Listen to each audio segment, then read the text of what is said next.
क्षणी हा लाभ पद्मनाभ जोडला. जीवनामध्ये संताचं दर्शन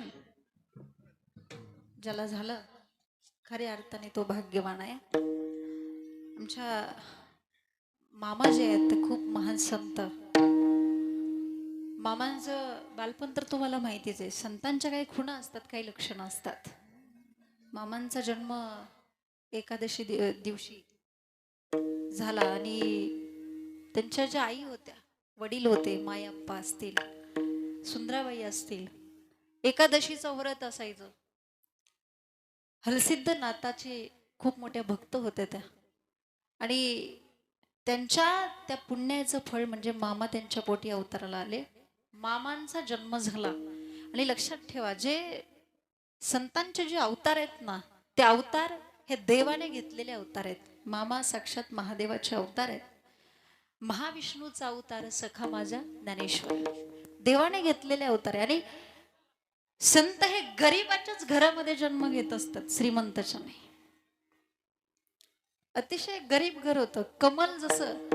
कमळ जसं चिखलात उगवतं. बागेत कधी बघितलंय का कमळ उगवताना? नाही, कमळ हे नेहमी चिखलातच उगवतं. त्या घरामध्ये मामांचा जन्म झाला. मामांचा जन्म झाला आणि मामांचं नाव त्या ठिकाणी बाळू असं ठेवण्यात आलं. लहानपणी मामांचं असं वागणं होतं की कोण्या मुलांमध्ये एकत्रित मिळून कधी ते खेळायचे नाही. कुठेतरी एखाद्या ठिकाणी बसायचं, समाधी लावायची, एखाद्या झाडावरती चढायचं, शेंड्यावरती जाऊन बसायचं, काटेरी झुडपावरती झोपायचं, अशा पाठीमागे उलट्या उड्या मारत जायचं. असं विचित्र वागणं होतं.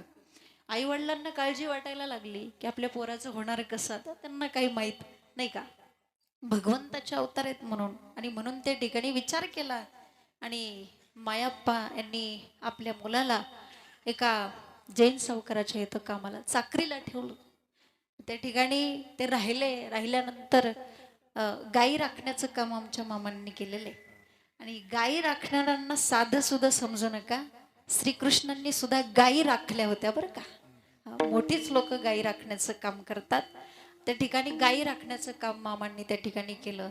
रोजचा त्यांचा नित्यक्रम असायचा. संध्याकाळी घरी यायचे गायींना चारून. आल्यानंतर त्यांना जेवण्यासाठी थाळी दिली होती त्यांनी, त्या सावकारांनी. त्या थाळीमध्ये ते जेवण करायचे. जेवण झालं की ती थाळी अशी स्वच्छ धुवायची आणि एका दिवळीमध्ये ठेवायची.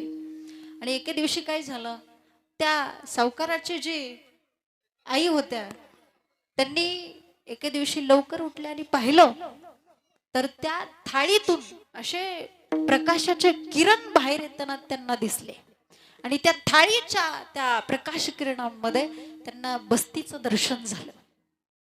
आणि मग तिने विचार केला की ही थाळी काय साधी सुधी नाही, ही अलौकिक थाळी आहे. मग तिने ती थाळी घेतली आणि आपल्या देवघरामध्ये ठेवली. दुसऱ्या दिवशी मामा उठले. मामांनी पाहिलं तर दिवळीमध्ये थाळी नव्हती. मामांनी त्या ठिकाणी विचारलं, माझी थाळी कुठे आहे? त्यावेळेस त्यांनी सांगितलं की थाळी तुला मिळणार नाही, तुला जेवण्यासाठी आम्ही दुसरी थाळी आणून देतो. नाही, मला माझीच थाळी पाहिजे. बघा, मोठ्या माणसामध्ये किती एकनिष्ठता असते. आलं लक्षात? माझीच थाळी मला पाहिजे. तुम्ही माझी थाळी काढून घेतली, तुम्ही माझ्याशी खोटेपणा केलात, मी तुमच्या घरी काम करणार नाही. आणि मग मामांनी त्या ठिकाणचं काम सोडलं. पुन्हा आई वडिलांना काळजी वाटायला लागली आणि मग मामांना त्या ठिकाणी त्यांच्या बहिणीच्या इथं त्यांनी पाठवलं. हिराप्पा खिलारे यांच्यामध्ये त्यांची बहीण गंगवा तिचं नाव होतं. त्या ठिकाणी तिला दिलं होतं. त्यांच्या घरी मामांना ठेवलं आणि मग मामा त्या ठिकाणी राहायला लागले. आपल्या बहिणीच्या मुलांना सांभाळण्याचं काम करायचे. आणि ती लहान लहान पोरं मामांना मामा मामा मामा म्हणून हाक मारायची. असं म्हणता म्हणता ती गल्ली मामा मामा म्हणायला लागली. नवे नवे पूर्ण अक्कोल गाव मामांना मामा नावाने ओळखायला लागलं. फक्त अक्कोल गावच नाही तर तोच मामा आमच्या सर्वांचा बाळू मामा झाला, लहान थोराचा.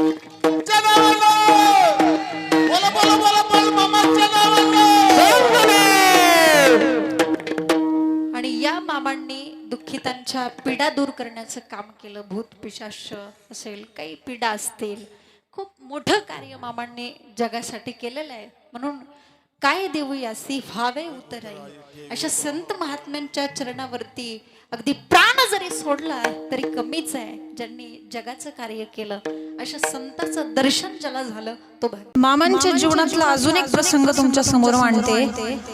एके ठिकाणी मामा मुक्कामी असताना जेव्हा त्यांना जेवणाचं निमंत्रण आलं त्यावेळेस मामा काही मंडळींसोबत आणि त्यांचे गुरु मुळे महाराज यांच्या समवेत त्या ठिकाणी जेवण करण्यासाठी आले. सर्वजण जेवण करण्यासाठी बसल्यानंतर चक्क त्यांच्या ताटामध्ये त्या व्यक्तीने मांसाहार वाढला होता.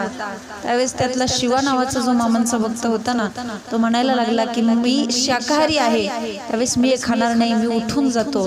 तेव्हा मामांचे गुरु मुळे महाराजांनी सांगितलं, हे बघ ही संत पंगत आहे, मामा आहेत, त्यामुळे तुला या संत पंगतीमधून उठून जाता येणार नाही. जर काही बरं वाईट झालं तर तुझ्या धर्माप्रमाणे तुझं सगळं काही करून देता येईल. त्या ठिकाणी सर्वजण जेवण करण्यासाठी बसलेले आहेत. पण काय मामांची ताकद म्हणावी लागेल, मामांची कृपा झाली आणि चक्क त्या मांसाचं वांग झालं.